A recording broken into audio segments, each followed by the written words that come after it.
Emperor Guangwu, courtesy name Wenshu, was an emperor of the Chinese Han Dynasty, restorer of the dynasty in AD 25 and thus founder of the later Han or Eastern Han. He ruled over parts of China at first, and through suppression and conquest of regional warlords, the whole of China was consolidated by the time of his death in 57. Liu Xiu was one of the many descendants of the Han imperial family. Following the usurpation of the Han throne by Wang Mang and the ensuing civil war during the disintegration of Wang's short-lived Qin dynasty, he emerged as one of several descendants of the fallen dynasty claiming the imperial throne. After assembling forces and proclaiming himself emperor in the face of competitors, he was able to defeat his rivals, destroy the peasant army of the Chaimai, known for their disorganization and marauding, and finally reunify the whole of China in AD 36. He established his capital in Luoyang, 335 kilometers east of the former capital Shanghai, ushering in the later, Eastern Han dynasty.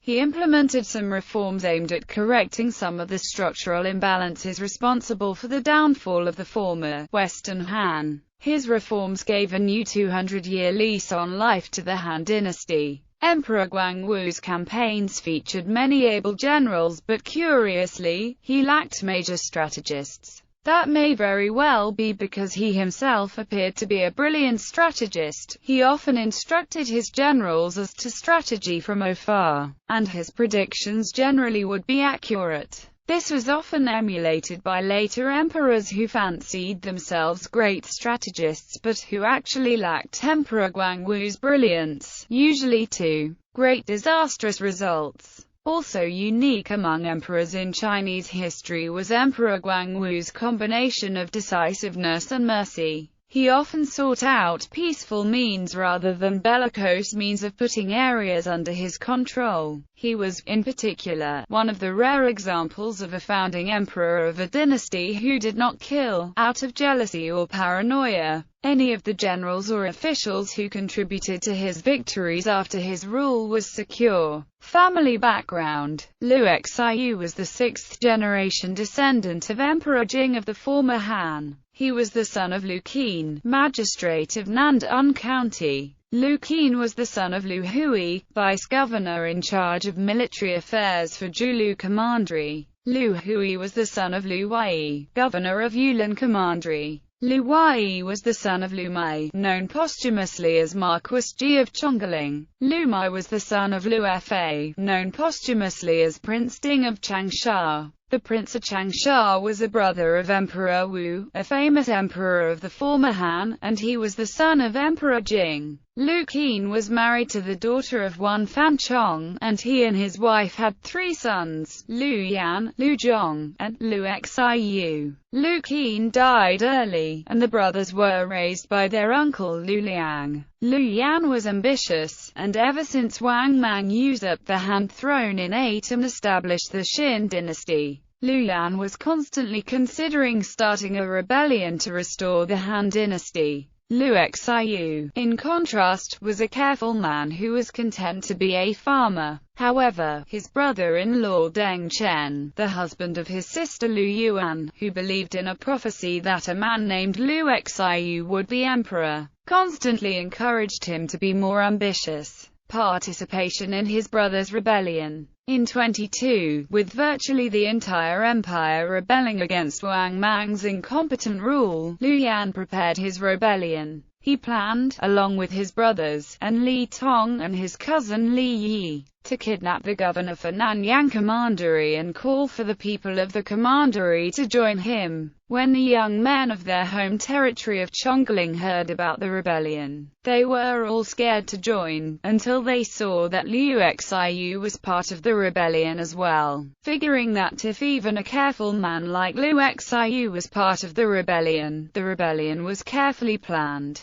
However, the news of the plan leaked out, and Li Tong and Li Yi barely escaped with their lives. Liu Yan changed his plan and persuaded two branches of the Liulan, the Xinshi force and Pinglan force, to join forces with him, and they had some military success. Encouraged, Liu Yan made a frontal assault against Wancheng, the capital of Nanyang Commandery, and suffered a major loss. Liu Yan and Liu Xiu, along with their sister Liu Boji, survived, but their brother Liu Zhong and sister Liu Yuan died in the battle. Liu Yan's allies, seeing his defeat, considered leaving him, but Liu Yan was able to persuade them, along with another branch of the Liulin, the Xiajiang force, to join him. In 23, they had a major victory against Xin forces, killing Zhen Fu, the governor of Nanyang Commandery, as official under Emperor Gengshi. The ascension of Emperor Gengshi. By this point, many other rebel leaders had become jealous of Liu Yan's capabilities,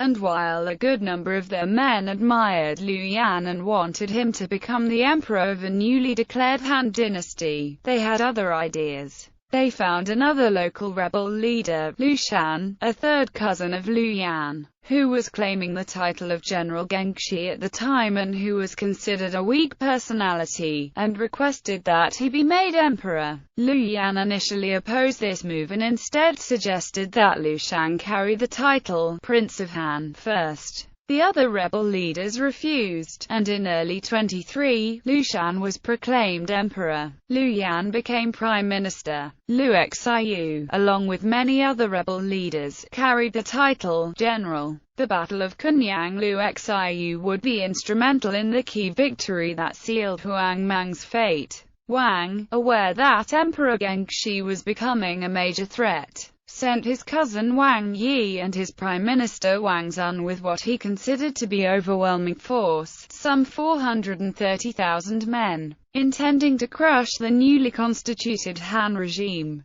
The Han forces were at this point in two groups, one led by Wang Feng, Wang Chang, and Liu Xiu, which, in response to the arrival of the Xin forces, withdrew to the small town of Kunyang, and one led by Liu Yan, which was still sieging Wancheng. The rebels in Kunyang initially wanted to scatter, but Liu Xiu opposed it. Rather, he advocated that they guard Kunyang securely, while he would gather all other available troops in surrounding areas and attack the Xin forces from the outside. After initially rejecting Liu Xiu's idea, the Kunyang rebels eventually agreed. Liu Xiu carried out his action, and when he returned to Kunyang, he began harassing the sieging Xin forces from the outside. Wang Yi and Wang Zun, annoyed, led 10,000 men to attack Liu Xiu and ordered the rest of their troops not to move from their siege locations. Once they engaged in battle, however, after minor losses, the other units were hesitant to assist them, and Liu Xiu killed Huang Zun in battle. Once that happened, the Han forces inside Kunyang burst out of the city and attacked the other Xin units,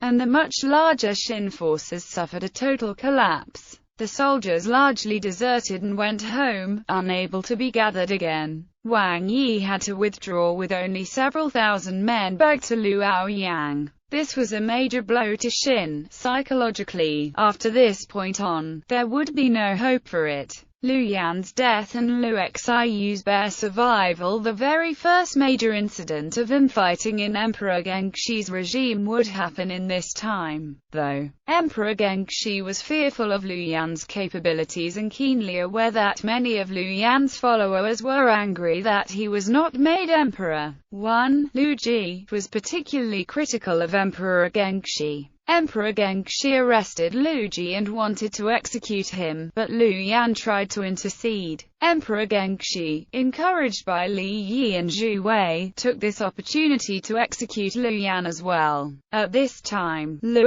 Xiu was fighting on the front lines. When he heard about his brother's death, he quickly left his army and went back to the temporary capital Wancheng to beg forgiveness. When Liu Yan's followers greeted him, he only thanked them but did not speak of his feelings, but rather blamed himself and did not mention of his achievements at Kunyang. He did not dare to mourn his brother. Emperor Gengshi, ashamed of what he had done, spared Liu Xiu and created him the Marquis of Wuxin. Around this time, Liu Xiu married his childhood sweetheart, the famed beauty Yin Luo, and, already impressed by Yin's beauty, he made the remarks, If I were to be an official, I want to be Ji Jinwu. If I were to marry, I want to marry Yin Luo. He eventually was able to accomplish both of these things, and more. Role in reorganization of Emperor Gengxi's regime and dispatch to northern China. First times under the new emperor Sun. Wang Mang's Xin dynasty and its capital Chang'an fell to Emperor Gengxi's forces, and Emperor Gengxi was acknowledged by virtually the entire empire as the emperor of the restored Han Dynasty. Emperor Gengxi initially planned to set his capital at Luoyang, and he made Liu Xiu governor of the capital region. Liu Xiu was commissioned to repair the palaces and governmental offices at Luoyang. Of all of the major Han restoration officials, Liu Xiu alone quickly showed his talent for organization, and his agency quickly resembled a past Han governmental agency at its best. Emperor Gengxi's regime was only able to obtain nominal submission from many regions of the empire, and one of the trouble region was the region north of the Yellow River. He considered dispatching a general to try to pacify the region, and his cousin Liu Xiu, who had succeeded Liu Yan as prime minister, endorsed Liu Xiu for that task. Liu Yan's political enemies, including Li and Zhu, opposed, but after Liu Xiu repeatedly endorsed Liu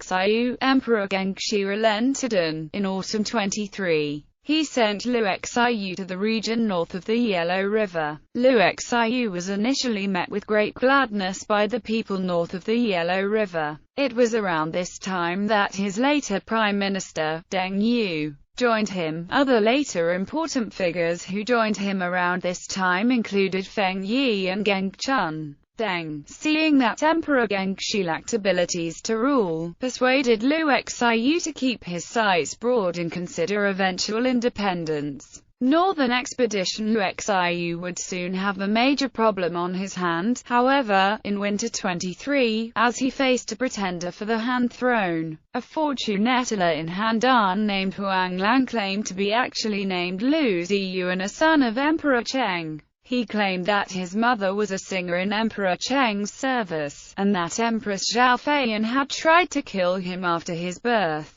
but that a substitute child was killed indeed. After he spread these rumors among the people of Handan began to believe that he was a genuine son of Emperor Cheng, and the commanderies north of the Yellow River quickly pledged allegiance to him as emperor. In spring 24, Liu Xiu was forced to withdraw to the northern city of Jicheng. Not long after, he faced rebellions in his immediate vicinity, and was nearly killed by rebels who pledged allegiance to Wang. He reached two commanderies in modern central Hebei that were still loyal to Emperor Gengxi: Xindu, whose governor was Renguang, and Herong, whose governor was Paitong. Ren's deputy Li Chong, Wan Xiu and Lu Ji, who was powerful clan in the region, also joined him. Additionally, he began to make Lu Ji persuade Liu Yang, the prince of Zhending, who held 100,000 troops, to join him. He entered into a political marriage with Guo Shengtong, the niece of Liu Yang, and combined his forces. He mobilized their forces and won some major battles against Wang's generals. Meanwhile, a follower of Liu Xiu, Geng Yan, the son of the governor of Shangyu Commandery, had fled back to his father's commandery, and persuaded both his father Geng Quang and the governor of the neighboring Yuyang Commandery, Peng Chong, to support Liu Xiu. Geng Yan, being supported by Zhen Quang's deputy Ku Zun and Jing Dan, and Peng's deputy, Wu Han, led the two commanderies' cavalry and infantry forces south to join Liu Xiu. The combined forces gave Liu Xiu enough strength to make a direct assault against Handan, trapping and killing Wang Lang. After Wang's death, Emperor Gengxi created Liu Xiu the Prince of Xiu and summoned him back to the capital. Liu Xiu, persuaded by Geng Yan that he should be ready to set out his own course, because the people were badly shaken by Emperor Gengxi and his officials' misrule, declined and claimed that the region still needed to be pacified. Independence from Emperor Gengxi. In autumn 24, Liu Xiu, still ostensibly an official under Emperor Gengxi, successfully pacified some of the larger agrarian rebel groups and merged them into his own forces. He also started replacing officials loyal to Emperor Gengshi with those loyal to himself. He consolidated his power north of the Yellow River and, as he predicted that the powerful Chaimai would destroy Emperor Gengshi's government for him, he waited for that to happen, not intervening on either side as that conflict was developing. He put Kuzan in charge of the Henai region and made it the base for food and manpower supplies, while commissioning Deng with an expedition force to the modern Shaanxi region, waiting for the confrontation between Emperor Gengshi and Chaimai. In early 25, Deng, on his way west, seized the modern Shanxi region and put it under Liu Xiu's control, before crossing the Yellow River into modern Shaanxi. At this point, territories that Liu Xiu controlled were already impressive